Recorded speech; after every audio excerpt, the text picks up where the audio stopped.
least something, has tampered with our nuclear capability. Bob Jacobs' incident at Big Sur was just one example of a UFO directly interfering with military technology. Just a few years later, hundreds of miles away at Malmstrom Air Force Base in Montana, another unsettling event would take place, this time affecting an entire row of intercontinental ballistic missiles. Good afternoon, my name is Robert Salas. In 1967, I was a first lieutenant stationed at Malmstrom Air Force Base, Montana. Sometime in the evening hours on March 24th, I received a call from one of my topside guards, the flight security controller, stating that they had been observing strange lights in the sky making odd maneuvers. He called back about 5 minutes later. This time he was screaming into the phone saying they're looking at an object, a red glowing object hovering just above our front gate. I went to wake my commander, Fred Mywald, who was taking a rest break, started to tell him about the phone call, and just as I told him, our missiles began going into what's called a no-go condition or unlaunchable. Essentially, they were disabled. The missiles started shutting down or going off alert. And the only thing I could think was, oh my God.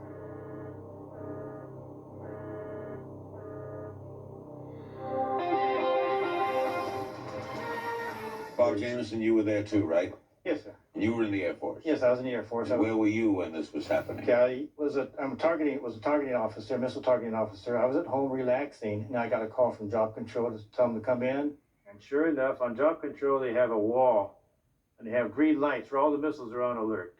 Except for one corner, all 10 missiles were off alert. All 10. Whole flight was off alert, all red. Is it possible they just malfunctioned? That doesn't happen. Very rarely does a missile malfunction, and I don't think much more rare would be 2 at the same time, but never 10. And they told me, yes, it was a sheriff in Roy, Montana, reported a UFO at the same time all the missiles went off alert. The same person that told me that all 10 missiles went off alert also told me that there was a UFO that went down into a canyon near a little town not far from Malmstrom called Bell, Montana. There was a canyon there, and there was a UFO trapped in the canyon. The canyon's too steep to send men down in the night. This is at nighttime. The walls are too steep to send men down at night, or even a helicopter down through there. So they're going to take, as soon as daylight comes, they're going to take some helicopters and go down in there. And I found out later, yeah, as soon as daylight came, they sent the helicopters, and this UFO just went right through the helicopters and out. Between the helicopters and out. Skeptics have said that what you experienced and what Bob Salas have reported really amounted to some sort of Air Force drill, readiness drill. Well, how would you respond to that? Okay, I've heard of that, but I'll tell you right now, the Pentagon, the military will not shut down 10 strategic missiles just to hold a frigate test. It's not worth it. Or if we hold down, we had 1,000 missiles at the time.